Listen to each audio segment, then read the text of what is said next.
Do you ever get recognized by one of those company emails with the animated GIF confetti? Usually it's titled something like Team Wins, which is just corporate for here's a list of people dumb enough to keep donating their weekends. Yeah, me too. Me too. And the sickest part is that I reply to all and say something like, thank you so much for this. It was a team effort and we're really proud of the work that we did. You know who always makes it on those emails? Frickin' Chad. Somehow he gets recognition when all he does is forward other people's emails and burn popcorn in the break room.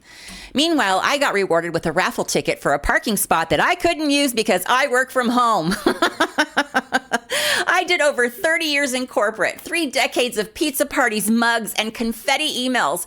If there was a fake reward out there, I've unwrapped it, clapped for it, and thrown it in the trash. And when I got laid off 18 months ago, that's when it really hit me. All those years, all those weekends, all those fake rewards, and suddenly it made sense. I wasn't being thanked, I was being managed. And yeah, I've gone through a lot of rage since I've been laid off.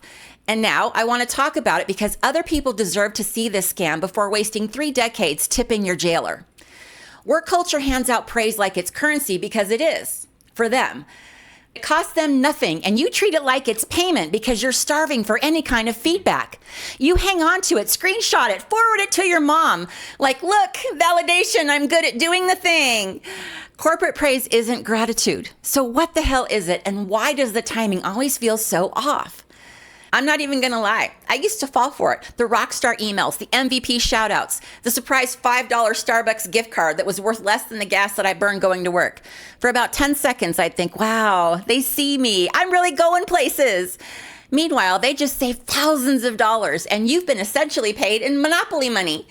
And not the yellow $1,000 bills, the white $1 bills that no one cares about. I have been bribed with a branded water bottle, a Jeans Day coupon like I was in middle school, a fake gold pin that turned my shirt green, and a thank you luncheon where I shit you not, we had to stack the chairs and wipe down the tables afterwards. I thought it meant that they valued me, that the thank yous were proof that I mattered. If they noticed that I was constantly working late and gave up my weekends, maybe that was my ticket to a raise. But no, I did not get a raise. I got heart palpitations and I discovered a hidden talent. Prescription maracas. Olé. And it wasn't just my body breaking down. I missed everything. I missed holidays. I missed family time. I missed fun. I skipped birthdays, including my own, just to get a hollow kudos from my boss. Now be honest, what did they bribe you with that still pisses you off? The cheap pizza party, the ugly mug, the $5 gift card? Drop your story in the comments so that we can make the world's worst prize catalog. Now, I remember missing my first pro football game with my friends because a so-called critical show-stopping potential client loss emergency showed up that only I could fix. Turns out it was actually someone who just forgot their password. And the best part of this is that they had already gone home, so it could have waited until the morning. They didn't just take my time. They took pieces of me and my life, and somehow I gave it all willingly. I was so conditioned to emergencies that I would jolt awake at 3 a.m. with my heart racing, convinced that I'd missed some kind of deadline, only to realize that it was Posey snoring. And I still drafted an apology email in my head while falling back to sleep. Then when I woke up, I couldn't be completely sure if that was like a dream or reality. So I rolled out of bed and, trucked on over to the office and checked my sent folder just in case. The praise was never about me. It didn't feel like gratitude. It felt premeditated. It felt planned. The insults weren't just the gift card. It was the math. My medical bills from stress and anxiety were higher than my bonus. I was basically paying out of pocket to be exploited. That's not a career. That's a subscription to my own downfall. And I never missed a payment or a subscription renewal. I'm pretty sure that half my one-on-ones are just people canceling their own downfall subscriptions. Book a time if you need me to help you hit unsubscribe for yours. The link is in the description to sign up. These compliments were always delivered in the collapse and at your weakest point. When you're sitting there thinking about ways that you can have a safe car accident so you can get some days off. When you're wondering if you adopt a raccoon, could you get some maternity leave? Or my favorite one, when you get a jury duty summons and you pray that it's one of those sequestered trials. Lock me up in a hotel with no phone, feed me boxed lunches, and let me sleep. Yeah, that was my dream. That was my dream. And the most suspicious part of it all wasn't just the timing, it was the language itself. The words that they used never meant what they said. It wasn't just insulting, it was strategic. Praise is the cheapest retention plan ever invented.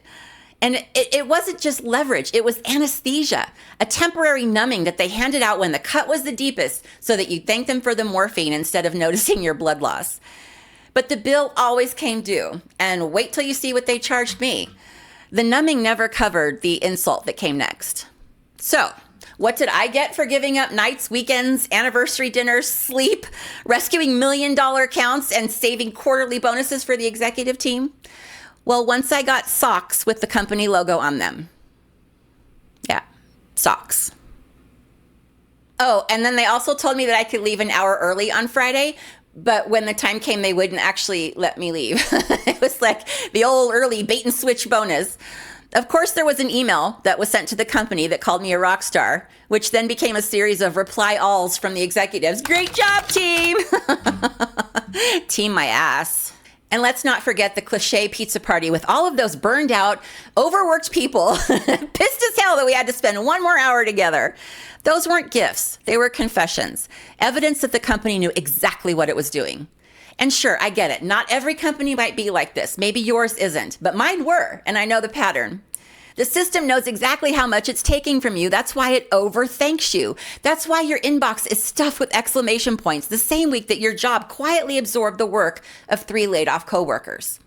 So, what do these compliments mean when you translate them into plain English? Well, I'm going to tell you. Sheila, we couldn't do this without you. Translation, we could absolutely do this without you. We just have to hire 2 people and pay them fairly. And that's never going to happen when the executive bonuses are at risk. Oh my God, you're such a team player. You're a real rock star. You're the MVP. Translation, you'll cover everyone else's incompetence and clean up all the mess without complaining. Honestly, you're easier to use than the snooze button on a Monday morning. Wow, Sheila, you really go above and beyond. Well, what that really means is we'll never give you the resources that you need, but thanks for making miracles out of garbage and Xanax. Oh, we appreciate your flexibility. Thank you. Well, that means that they're going to wreck your schedule, cancel your plans, and eat your weekends alive. And for some reason, you'll still thank them for the privilege. Once you see it, you can't unsee it. Every compliment is essentially payroll fraud. Here's the thing. The lie is that appreciation equals value. The truth is that appreciation is camouflage for theft. If you were actually valued, the thanks would come stapled to a check, not animated confetti. Every shout out is a confession. It's not we appreciate you. It's we exploited you and we're hoping that a branded mug erases the evidence. It's a series of crimes disguised as compliments. And the bigger joke wasn't even in the language. It was in the lesson, because it wasn't just about my job. It was about training me to survive on crumbs. This praise epidemic is everywhere. We have been trained to treat recognition like respect, acknowledgement like payment, and scraps of attention like a feast. Families do it, relationships do it, whole cultures run on it. You convince yourself that exhaustion is noble because it's the only thing that anyone ever recognizes. You start believing attention and respect are the same thing because attention is all you ever got. They tell you acknowledgement is enough. Be grateful we mentioned you in the toast. Be grateful we said thank you. Don't ask for money. Don't ask for rest. Don't ask for respect. And the toll is brutal. You start believing that you're the problem, like maybe you're ungrateful for wanting more than a shout out in a meeting. That's the con. They drain you and somehow hijack your ability to tell the difference between appreciation and exploitation. You start gaslighting yourself, thinking maybe that you're greedy for wanting a raise. Maybe you're dramatic for needing rest. Maybe you're selfish for wanting someone to show up with something other than a branded frickin' mug. I swear, okay, I love coffee, but seriously, I do not need another mug. At this point, I'm going to have a garage sale and I'm going to put all of my mugs in a section called Broken Promises and Ceramic Lies. My YouTube membership could be called the same thing, honestly. Do you want to join? The link is in the description. We get together once a week to compare mugs. Corporate praise is not recognition. It is strategy. What it reminds me of is a dam that's about to break, and you're the dam. One crack springs the leak and it gets plugged with a thank you email. Another bursts open and it's plugged with a stress ball. That's corporate praise in action, people. Just keep stuffing trinkets and hollow praise in the cracks while the whole damn dam is collapsing. And they're cheering like, oh, look at our hero, our MVP. Someone get her a mug. No! The lie is that appreciation is currency. The truth, respect is currency. Boundaries are currency. Compensation is currency. Everything else is camouflage. Praise isn't gratitude. It's the cover story. Because once you stop mistaking scraps for a feast, you start seeing how many years you've been starving. Corporate praise is just a delayed apology that they hope you'll accept in gift card form. So stop mistaking confetti for currency. If they were really grateful, they'd pay you, promote you, or protect you. Appreciation without action isn't respect. It's just damage control. So if you're still accepting anything other than time, money, or respect, you're not winning. You're just going to keep cracking and leaking while they keep shoving more crap in you long enough for you to take on more water. And if you ever doubt it, just think about the conversations that they have before you get that worthless crap. I've been in those conversations. Somebody literally sat in a meeting, weighed your overtime, your lack of sleep, your failing health, and decided that your worth was a latte. Here's the thing. If they can buy your silence with a mug, they'll never buy your loyalty with a raise. Now, I keep thinking that the scam was just them, right? Cheap mugs, fake thanks, rinse, repeat. But the part I don't like admitting, I was helping run it. I trained myself to sprint toward every fire, and I called it being reliable. And then I handed them more matches. Does that sound like you too? Well, then you'll want to hear this.